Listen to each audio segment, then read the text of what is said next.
Bueno, buenas tardes. Soy Gustavo Santiel, gerente de Desarrollo Sustentable del Banco Mundial para México. Me parece que es una muy buena decisión, es una muy buena idea. Pienso que es un tema que no es simple porque las negociaciones de por sí son complejas. De todas maneras, el agua de hecho forma parte de la agenda de adaptación. El agua, como decía Andrew Steer en la presentación que le tocó hacer hoy, es el vehículo por el cual muchos de los efectos del cambio climático se transportan. El agua, digamos, la ausencia de agua o el exceso de agua afecta sobremanera a los grupos vulnerables de la población, entonces de una forma u otra es muy importante que el agua esté incorporada en las discusiones sobre el cambio climático, en las discusiones formales sobre el cambio climático. Hasta ahora lo que hemos visto mucho, cada vez más digamos, es la incorporación de la agenda de adaptación. En un principio solo era mitigación, adaptación se fue incorporando cada vez más con el tiempo en las negociaciones, y creo que el desafío para el sector del agua es ver cómo las cuestiones de adaptación en el sector del agua se incorporan también dentro de esta agenda. Creo que el principio, digamos, con el espíritu de la Convención Marco de las Naciones Unidas y el Protocolo de Kioto, la esencia de las discusiones y las negociaciones era bajar las emisiones y controlar el calentamiento global. Entonces, es lógico que el mundo se haya focalizado al comienzo en la mitigación. Cuando empieza a surgir la adaptación al cambio climático, empieza el debate sobre cómo se va a financiar, y esto se focaliza en una serie de cuestiones éticas, filosóficas sobre si tienen que ser subsidios a los países que se deben adaptar, si los subsidios deben provenir del norte, si no son subsidios, si debe formar parte del paquete de financiamiento al desarrollo, etcétera, etcétera, pero se focalizó más el debate sobre adaptación en responsabilidades y financiamiento. Entonces, en ese contexto, dividir por sectores la adaptación no tenía tanto sentido. O sea, cuando tú, digamos, empiezas a ver, bueno, ¿quién tiene que pagar por esto? ¿De dónde van a surgir los fondos? ¿Quién es responsable? ¿Quién paga más? ¿Quién paga menos? ¿Cómo se accesa a los fondos? Etcétera. La cuestión de qué sector es secundaria. O sea, lo que el mundo estaba buscando son una serie de principios sobre cómo financiar los marcos, etcétera.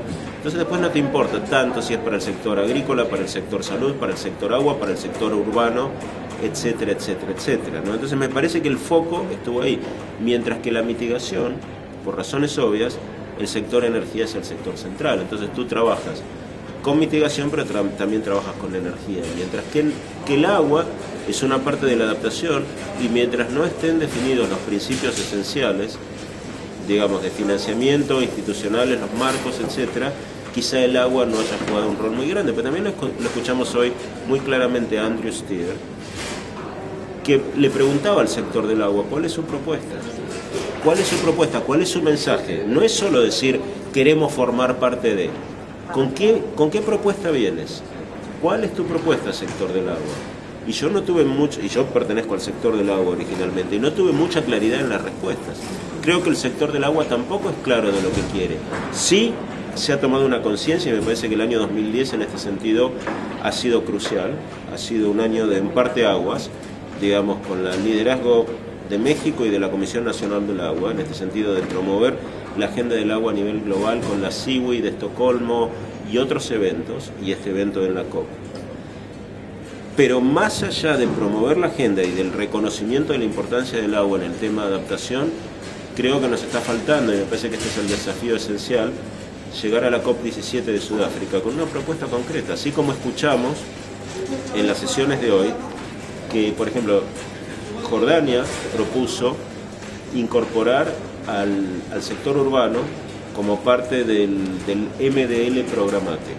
O sea, empaquetar lo que es urbano, permitir entrar como un MDL programático y generar como masa crítica a las ciudades y como unidad de intervención a las ciudades, cosa que no habíamos escuchado hasta ahora. Y es una propuesta que resonó muy bien en los grupos que están negociando los nuevos acuerdos internacionales sobre el cambio climático.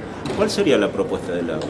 La propuesta del agua, del sector agua, sería hacer un llamado para mayores recursos para financiar infraestructura en el sector del agua, por ejemplo. Puede ser.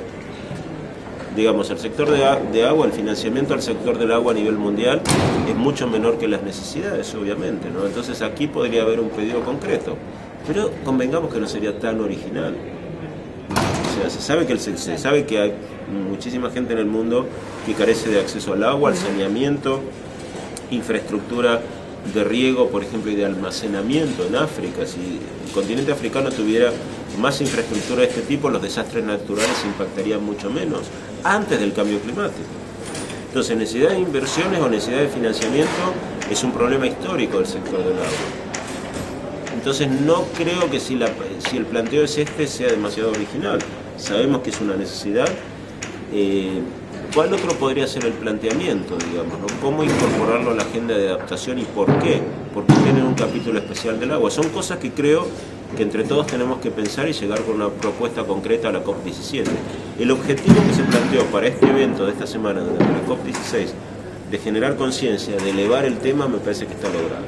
El hecho que hayamos tenido un evento de esta magnitud, de esta importancia, con los participantes que tuvimos, que ha sido transmitido por la web, y que va a ser recogido por los medios, me parece que es un logro importante. Ahora el desafío es cómo transformarlo en acción para la COP17. Tenemos un año, no tuvimos un año para este tema, se desarrolló en muy poco tiempo, con un trabajo muy arduo de la Conagua y otros socios que ha tenido la Conagua. Para la COP17 ya no tenemos esa excusa, hay que trabajar sobre una propuesta concreta. No tanto, se acabó el tiempo, me parece a mí, de estar diciendo que la adaptación es importante, que el sector del agua sufre, todos lo saben esto. Ahora la cuestión es cómo lo metemos dentro de la agenda desde un punto de vista técnico. Luego le quedará a los negociadores ver la parte más política. Bueno, porque lo que tú tienes es, a nivel mundial, en el sector del agua y en otros sectores, una inercia muy grande.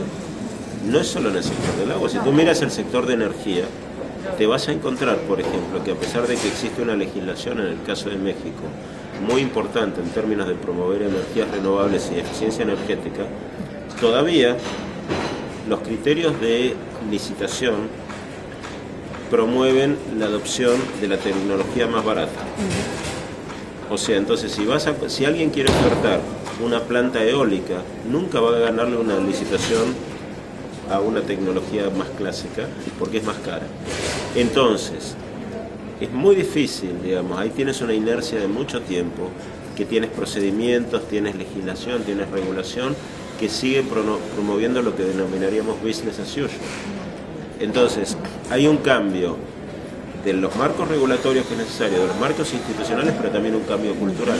Eso no se logra de la noche a la mañana. Creo que esto responde a tu pregunta, o sea, tienes un nivel de liderazgo a nivel alto del gobierno, luego tiene que permear a las instituciones, las asociaciones de la sociedad y la sociedad en sí tiene que acompañar, y creo que ustedes son un muy buen ejemplo, porque esto también implica sacrificios para la sociedad. Consumir menos agua, ser más eficiente, pagar más por el agua, es un sacrificio y es un cambio cultural a nivel de la sociedad.